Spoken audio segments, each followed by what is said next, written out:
À l'aube sahélienne, une vanne se ferme, la routine se brise. En quelques heures, le geste réduit 30% d'eau contrôlée à distance et fait grimper les primes de risque régionales. Que doit comprendre le public face au pari d'Ibrahim Traoré? Ce récit s'adresse à un public confronté à une information fragmentée, souvent réduite à des réactions immédiates ou à des jugements binaires. Ici, l'enjeu est différent. Il s'agit de comprendre, de manière méthodique, ce que coûte réellement une décision de reprise de contrôle lorsqu'elle touche une ressource vitale.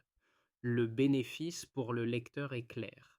Disposer d'une grille de lecture concrète pour évaluer une souveraineté hydrique sans se limiter au slogan. L'approche retenue ne cherche ni à célébrer ni à condamner, elle relie un acte technique précis à une chaîne d'effets observables, hydriques, économiques, politiques, puis sociaux. Chaque étape repose sur des faits et présents dans le contenu source, replacés dans une chronologie resserrée. L'objectif est d'identifier les mécanismes plutôt que de produire un verdict. À travers cette lecture, une question traverse l'ensemble. À partir de quel seuil une rupture assumée devient-elle soutenable? Comprendre ce point permet de distinguer une crise passagère d'un changement structurel. C'est là que se joue l'intérêt central du texte. Éclairer les coûts, mais aussi les capacités d'adaptation souvent invisibles au premier regard. Dès les premières heures, deux chiffres s'imposent et déplacent la lecture de l'événement. La fermeture réduit immédiatement de 30% l'eau auparavant sous contrôle étranger, tandis que les projections annoncent une contraction de 25 à 40% des bénéfices des entreprises internationales liées à la rivière Sahel. Ces données rapprochées constituent le premier miroir objectif du geste associé à Ibrahim Traoré. Ce basculement chiffré ne surgit pourtant pas du néant.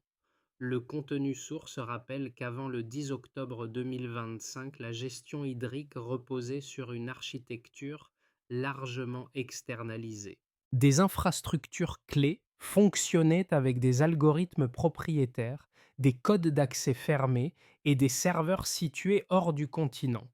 Les paramètres de débit étaient ajustés à distance selon des logiques d'optimisation peu alignées sur les besoins des communes riveraines. Même les données climatiques essentielles pour anticiper sécheresse et pics de consommation transitaient par ces systèmes verrouillés. Dans ce cadre, la fermeture de la vanne apparaît moins comme une improvisation que comme l'aboutissement d'un inventaire prolongé. Des enquêtes discrètes menées sur plusieurs années avaient mis en évidence une dépendance devenue structurelle. Le geste du 10 octobre agit alors comme un révélateur brutal. Il coupe simultanément un flux physique et une chaîne informationnelle, interrompant la circulation de l'eau autant que celle des données.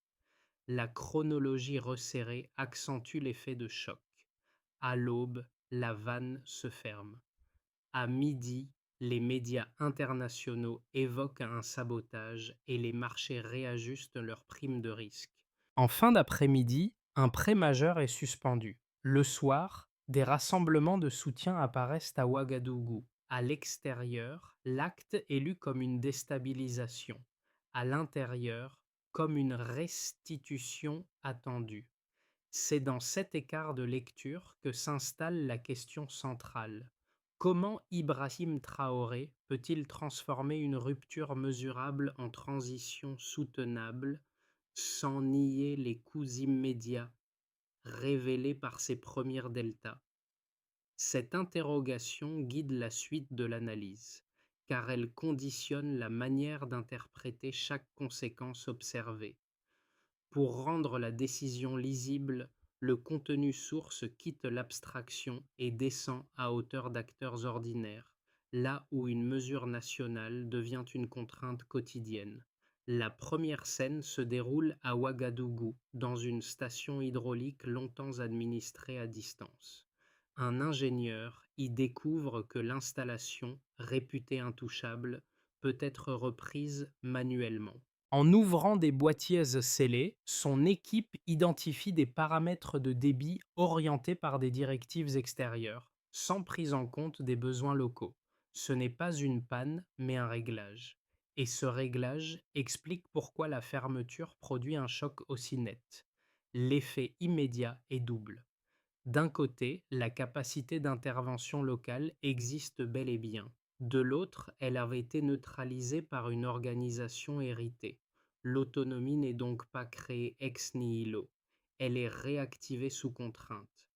Les jours suivants, cette découverte nourrit un apprentissage accéléré, mais aussi une pression constante, car chaque ajustement doit désormais compenser l'absence d'automatisation externe. La seconde scène se situe à Kaya, dans une exploitation agricole dépendante d'une irrigation semi-automatisée fournie par une entreprise européenne. Après la coupure, le système s'arrête brutalement. L'agriculteur ne dispose d'aucune alternative prête à l'emploi. Il réunit alors des voisins, organise des rotations nocturnes et rétablit un arrosage manuel. Le résultat reste fragile, mais plus de la moitié des plantations essaient préservées. L'effort est collectif, coûteux en temps et en énergie, mais il empêche l'effondrement immédiat. Ces trajectoires parallèles éclairent l'impact précoce de la décision associée à Ibrahim Traoré. Le coût est réel, l'apprentissage aussi. Et peu à peu, une évidence s'impose. La souveraineté, ici, se reconstruit comme une compétence. Avant l'aube du 10 octobre 2025, la rivière Sahel s'inscrit encore dans une normalité technique héritée. Les flux hydriques sont régulés par des automatismes intégrés aux routines financières et industrielles de la région. Les capteurs transmettent en temps continu, les ajustements s'opèrent à distance et l'eau circule sans attirer l'attention. Puis, en un geste bref, la vanne se ferme. Le passage est net. Après l'aube, le système cesse de répondre et ce silence marque le déclenchement d'une séquence irréversible associée à Ibrahim Traoré. Dans les premières heures, les équipes techniques convergent vers les sites stratégiques, souvent sous protection. L'accès aux infrastructures auparavant pilotées depuis l'étranger est interrompu. Les capteurs connectés à des serveurs extérieurs cessent d'émettre. La donnée disparaît brutalement, privant les opérateurs locaux de repères accumulés depuis des années. Ce n'est pas seulement l'eau qui manque, mais l'information nécessaire pour la gérer. Le terrain entre alors dans une phase de sidération opérationnelle où chaque décision doit être prise sans filet. À la mi-journée, la séquence change d'échelle. L'événement quitte les stations hydrauliques pour envahir les écrans. Les médias internationaux parlent de sabotage. Les agences financières publient des alertes successives. Les contrats d'assurance politique sont réévalués et les primes de risque augmentent sur l'ensemble de l'Afrique de l'Ouest. L'acte initialement technique devient politique, donc instable par définition. À ce stade, le nom d'Ibrahim Traoré est moins associé à une vanne qu'à une rupture perçue comme systémique. Le climax survient dans les 48 heures suivantes. Les installations industrielles dépendantes de flux automatisés réduisent leur activité d'environ 40%. Les exportations ralentissent, les chaînes logistiques perdent en fluidité. Les partenaires extérieurs durcissent leur discours, transformant l'incertitude en levier de pression. Le Fonds monétaire international suspend un prêt majeur. L'Union européenne évoque des sanctions potentielles. Les mots deviennent des instruments, et ces instruments se traduisent dans contraintes financières immédiates. Les répliques s'étendent alors au-delà des cercles institutionnels. Dans les villes, les rationnements apparaissent. Dans les campagnes, l'irrigation se réorganise dans l'urgence. Les entreprises locales tentent de maintenir une activité minimale. tandis que certaines structures étrangères se retirent ou gèlent leurs opérations.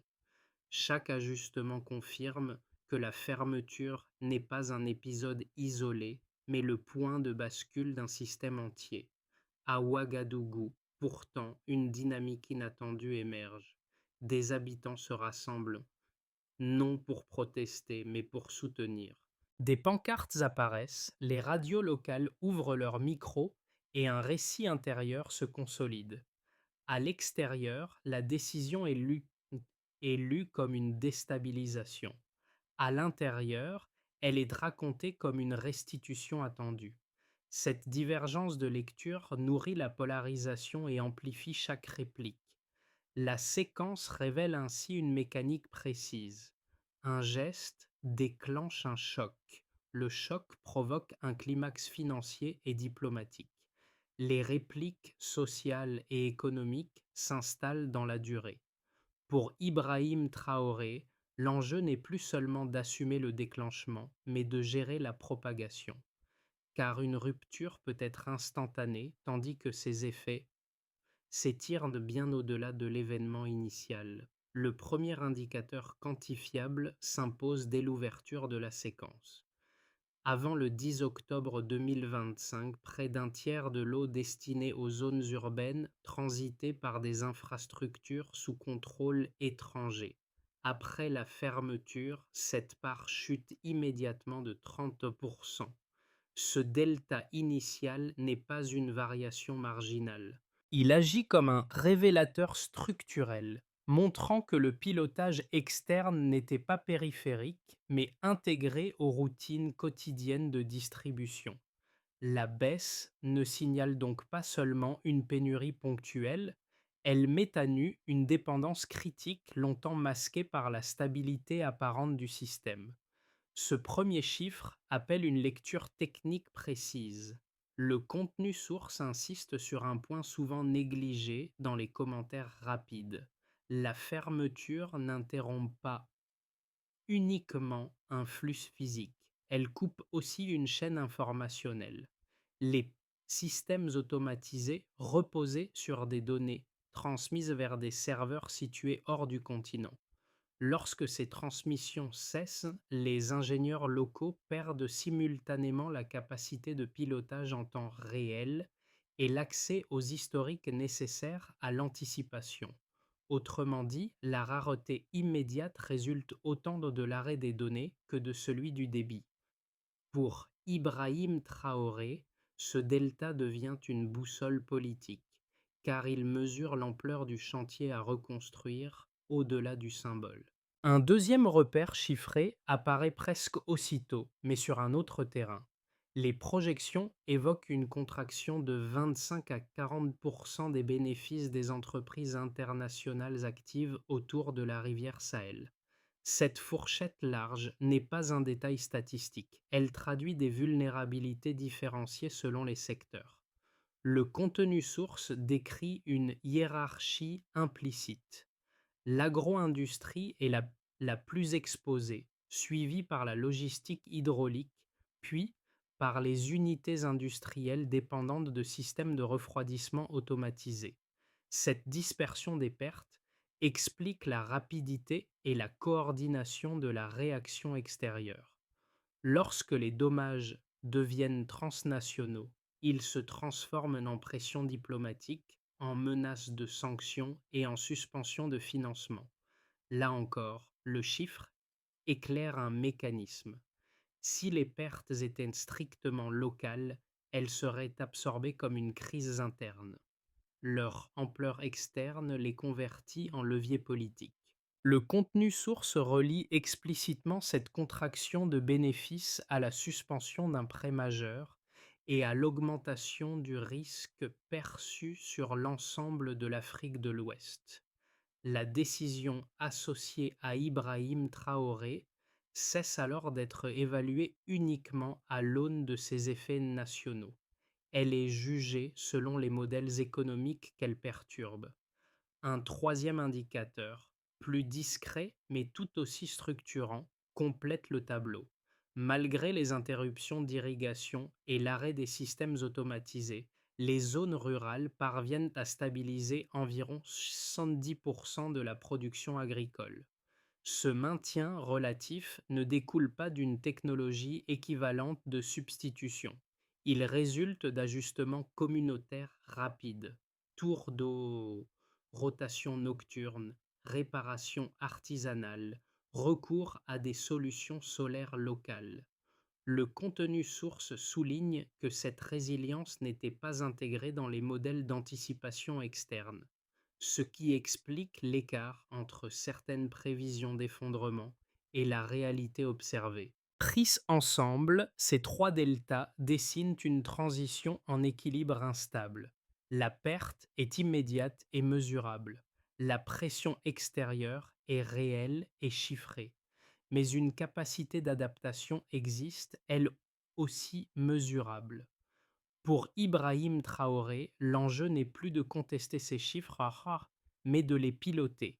Ils indiquent ce qui a été perdu, ce qui tient encore, et ce qui peut être reconstruit sans illusion de confort ni promesse d'un retour rapide à la normalité. Depuis la fermeture de la vanne, deux lectures solides, presque irréconciliables, structurent le débat public et expert. La première, portée par des institutions financières et plusieurs analystes internationaux, considère la décision comme un facteur de fragilisation majeur. Leur raisonnement est cohérent. En interrompant brutalement des infrastructures hydriques intégrées à des chaînes urbaines et industrielles, l'État crée un choc que peu d'alternatives techniques immédiates peuvent absorber. Le contenu source appuie cette thèse par des éléments précis. Suspension d'un prêt majeur, réduction d'environ 40% de l'activité industrielle, hausse marquée du risque perçu dans toute l'Afrique de l'Ouest. Dans cette lecture, l'acte associé à Ibrahim Traoré enclenche une spirale prévisible de pénurie, de ralentissement économique et d'isolement diplomatique progressif. La seconde lecture, défendue par une partie du monde académique africain et par de nombreux acteurs burkinabés, part d'un diagnostic différent. Elle affirme que la rupture était non seulement légitime, mais structurellement inévitable. Son point d'ancrage n'est pas d'abord politique, mais technique et historique. Le contenu source rappelle que depuis des décennies, la gestion de la rivière reposait sur des contrats anciens, des algorithmes propriétaires et des données hébergées hors du continent. Dans cette perspective, la stabilité apparente masquait une dépendance profonde. Les partisans de cette lecture avancent un indicateur matériel: la contraction de 25 à 40% des bénéfices des entreprises étrangères après la fermeture prouve que le système servait aussi des modèles économiques externes, parfois au détriment des besoins locaux. Maintenir ce cadre aurait prolongé une vulnérabilité sans horizon de sortie. L'arbitrage analytique le plus rigoureux ne consiste pas à choisir l'un de ces récits, mais à les maintenir ensemble. Oui, la baisse immédiate de 30% de l'approvisionnement impose des rationnements et une pression sociale réelle. Oui, la réponse financière et diplomatique pèse lourdement sur les marges de manœuvre nationales, mais le maintien d'environ 70% de la production agricole grâce aux ajustements communautaires introduit une nuance décisive. La transition ne se réduit pas à un effondrement mécanique. Elle révèle une capacité d'absorption partielle, ignorée par certaines projections initiales. Ainsi, le cœur du débat n'est ni moral ni symbolique. Il est méthodologique. Comment piloter une tension où le risque est élevé, mais où une autonomie opérationnelle commence à émerger? À ce stade, la décision associée à Ibrahim Traoré cesse d'être jugée uniquement sur son intention. Elle est évaluée sur sa capacité à transformer une rupture dangereuse en trajectoire gouvernable. Et c'est là qu'un basculement discret se produit. Au cœur de la crise, un constat inattendu émerge des audits techniques menés après la fermeture. Plusieurs stations hydrauliques, longtemps présentées comme totalement dépendantes d'interfaces étrangères, redeviennent opérationnelles après une reconfiguration manuelle. Le contenu source insiste sur ce point précis: l'obstacle n'était pas d'abord matériel. Il relevait d'un agencement organisationnel verrouillé par des algorithmes propriétaires et des accès fermés, plus que par une incapacité technique réelle. Ce pivot modifie profondément la lecture de la situation. La fermeture cesse d'apparaître comme un simple acte de rupture défensive. Elle devient une phase d'apprentissage accéléré. Des ingénieurs nationaux reconstruisent des chaînes de pilotage simplifiées, moins automatisées mais directement contrôlables. Les données ne circulent plus selon les standards antérieurs. Pourtant, des relevés locaux plus rudimentaires suffisent à stabiliser certains flux essentiels. La transition reste fragile, mais elle devient opérante. Pour Ibrahim Traoré, cette découverte agit comme une validation partielle du pari initial. Elle n'efface ni les pénuries ni la pression extérieure, mais elle prouve qu'un fonctionnement alternatif est possible hors des schémas hérités. Le débat se déplace alors.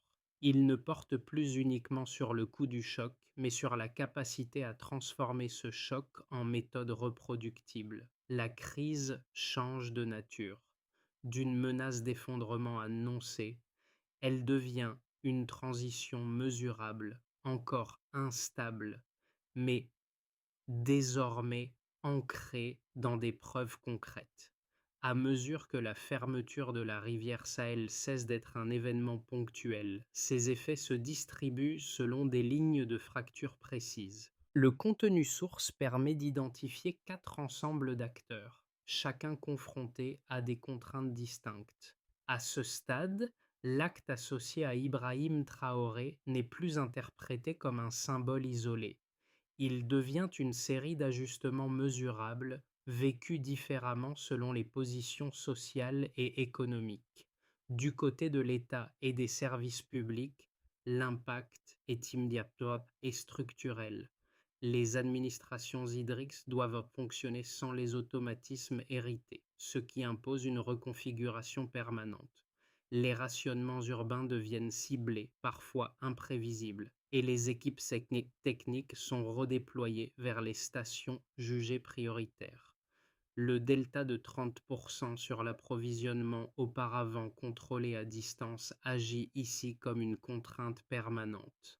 En parallèle, la remise en fonctionnement manuel de certaines installations produit un effet inattendu, une montée en compétences accélérée. Cette progression reste coûteuse et fragile, mais elle transforme progressivement la gestion de crise en gestion active. Pour les entreprises et l'activité économique, la rupture est plus brutale. Les secteurs, les secteurs industriels dépendants de flux hydriques automatisés réduisent leur production d'environ 40%. Les exportations ralentissent, les chaînes logistiques perdent en fluidité et plusieurs projets d'investissement sont suspendus. La contraction de 25 à 40% des bénéfices des entreprises étrangères confirme que les modèles économiques liés à la rivière sont profondément déstabilisés. Toutefois, le contenu source décrit aussi une dynamique inverse, moins visible: ateliers de réparation locaux, solutions énergétiques alternatives, remise en service d'équipements anciens. L'économie se recompose par fragments entre pertes nettes et substitutions improvisées. Au niveau des foyers et des routines quotidiennes, la transition se joue dans les gestes ordinaires. Les familles urbaines adaptent leurs horaires, organisent des tours de distribution et surveillent étroitement leur consommation. La contrainte est lourde, mais elle modifie la perception de la ressource. L'eau n'est plus vécue comme un service abstrait, administré à distance, mais comme un bien collectif à gérer. Dans de nombreux témoignages relayés par le contenu source, la décision d'Ibrahim Traoré est ainsi racontée moins comme une privation que comme une réappropriation, malgré la fatigue qu'elle impose. Enfin, à l'échelle régionale, la fermeture agit comme un précédent politique. Le Mali et le Niger expriment leur soutien et évoquent une coopération hydrologique renforcée. D'autres États observent avec prudence, conscients des risques de contagion symbolique. Les partenaires européens, eux, accentuent les pressions diplomatiques et économiques. L'acte polarise l'espace ouest-africain. Il inspire certains gouvernements, inquiète d'autres et reconfigure les équilibres existants sans produire de consensus. Pris ensemble, ces effets dessinent une réalité composite. Les coûts sont tangibles, parfois sévères, mais la fermeture redéfinit aussi des rapports de force des capacités d'action. La question n'est plus seulement celle du choc initial, mais celle de la trajectoire collective qu'il impose dans la durée. La question qui s'ouvre désormais est simple dans sa forme, exigeante dans ses implications. Quelle dynamique dominera lorsque l'effet de choc aura cessé d'être central?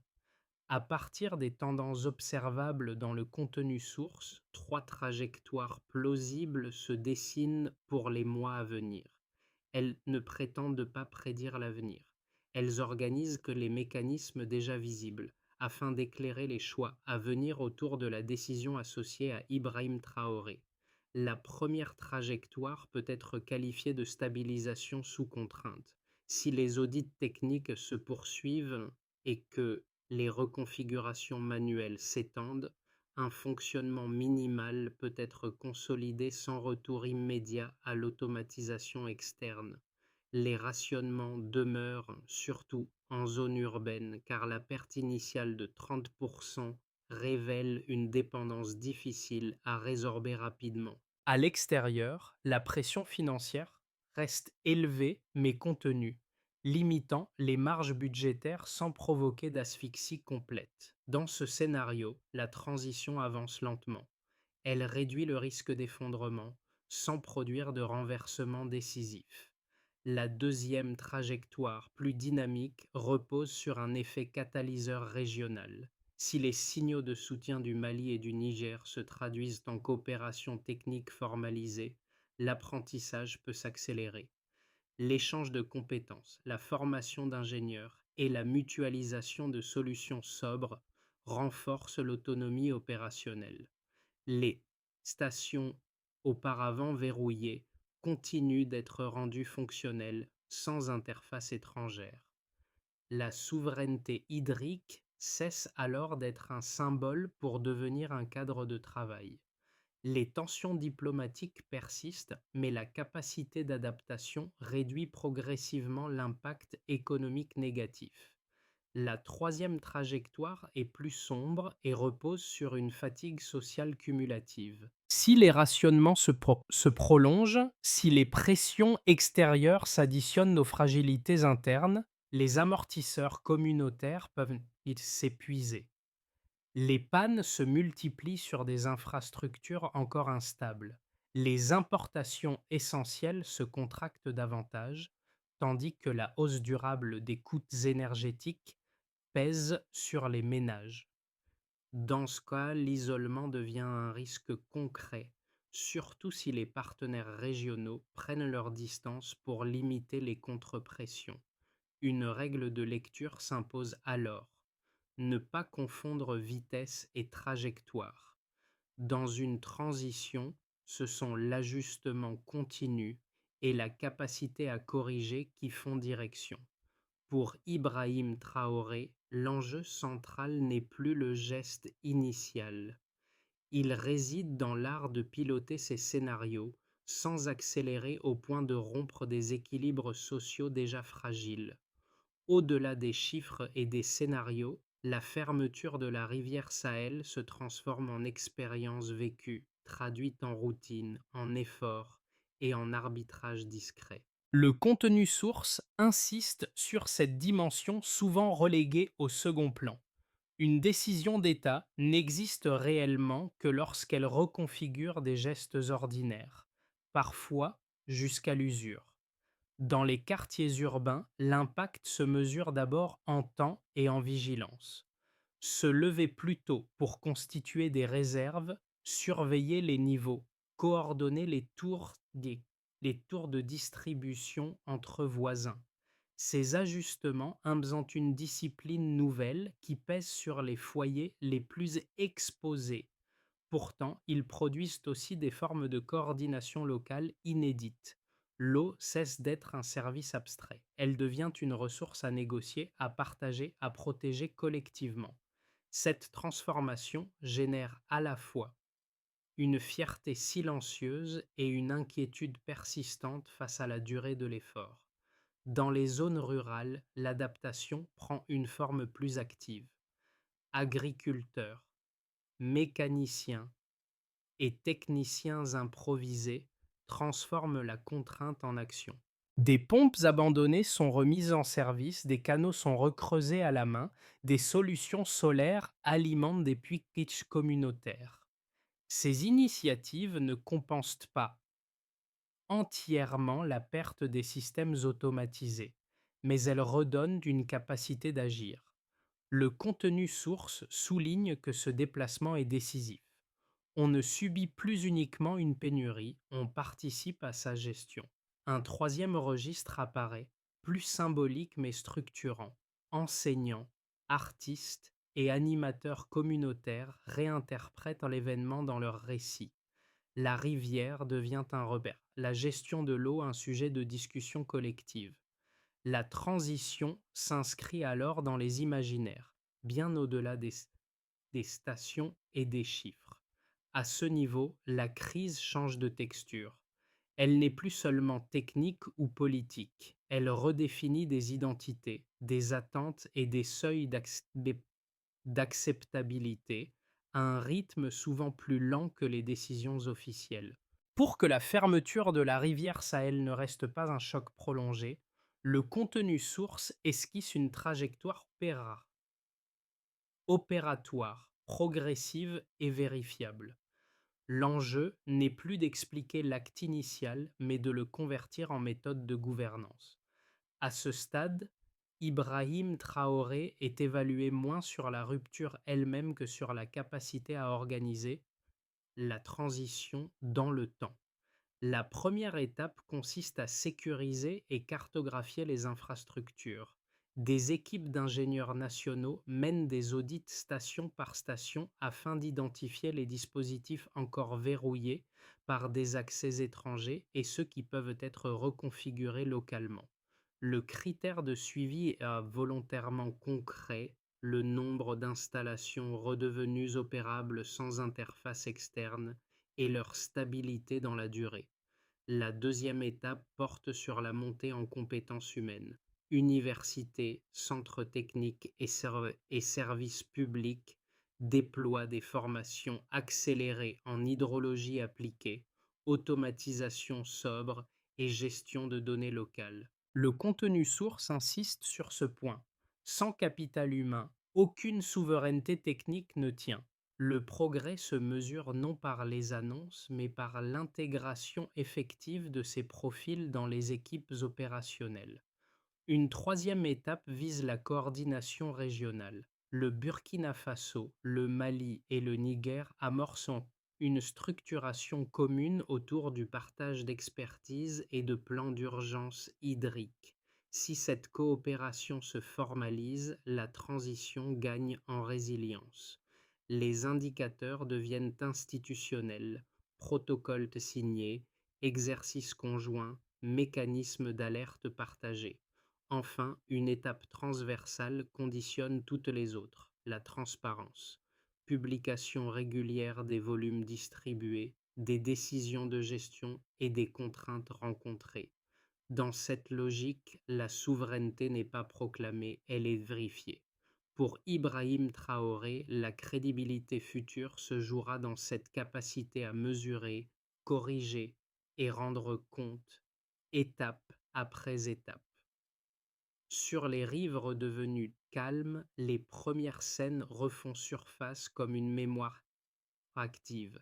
À Ouagadougou, l'ingénieur qui avait découvert des paramètres imposés de l'extérieur observe désormais une station fonctionnant sous contrôle local. Tout reste fragile, parfois instable, mais la chaîne de décision n'est plus opaque. Les ajustements sont visibles, discutés, corrigés sur place. Ce n'est pas une victoire nette, c'est un apprentissage continu, exposé aux erreurs comme aux progrès. À Kaya, l'agriculteur qui avait improvisé des rotations nocturnes regarde des canaux remodelés collectivement. L'irrigation demeure précaire, dépendante d'efforts humains soutenus, mais elle tient. Les cultures sauvées ne racontent pas un succès technologique. Elles racontent une capacité à faire face sans promesse de confort retrouvé. Ces figures ne sont pas des symboles idéalisés. Elles incarnent la réalité concrète d'une transition vécue, lente et exigeante. Le contenu source insiste sur ce déplacement discret. La crise n'est plus seulement un risque d'effondrement, elle devient une suite d'épreuves transformées en compétences. Les gestes techniques se doublent de gestes sociaux. La confiance se reconstruit au même rythme que les savoir-faire. Dans ce cadre, Ibrahim Traoré apparaît moins comme un décideur isolé que comme un catalyseur. Son geste initial ouvre un processus qui le dépasse et engage une pluralité d'acteurs. Et, au fond, tout se construit ainsi, goutte après goutte. Au terme de cette traversée, la rivière Sahel n'est plus seulement un espace géographique ni un dossier technique. Elle devient un repère collectif parce qu'elle condense une idée exigeante. Une souveraineté ne se décrète pas, elle se pratique, souvent dans l'inconfort, parfois dans la fatigue, toujours dans la durée. Le contenu source montre comment une décision politique précise se transforme en une succession de choix concrets portés par des institutions, des communautés et des individus ordinaires. Ce récit n'invite pas à adopter une position rapide ni à trancher en slogan. Il propose de déplacer le regard. Certains retiendront d'abord la vulnérabilité urbaine, d'autres la résilience rurale, le choc économique ou le précédent régional. Chaque lecture éclaire une facette différente du même processus sans en épuiser le sens. La discussion reste donc ouverte. Elle porte moins sur le passé immédiat que sur les critères à venir. Quelles données doivent être rendues publiques pour juger une transition? Quels seuils rendent une rupture soutenable dans le temps? Comment distinguer un coût nécessaire d'une fragilité évitable? Prolonger la réflexion, c'est accepter cette complexité sans la réduire. Une question demeure, volontairement calme. Que vaut une souveraineté si elle ne s'évalue pas, jour après jour, dans la vie quotidienne?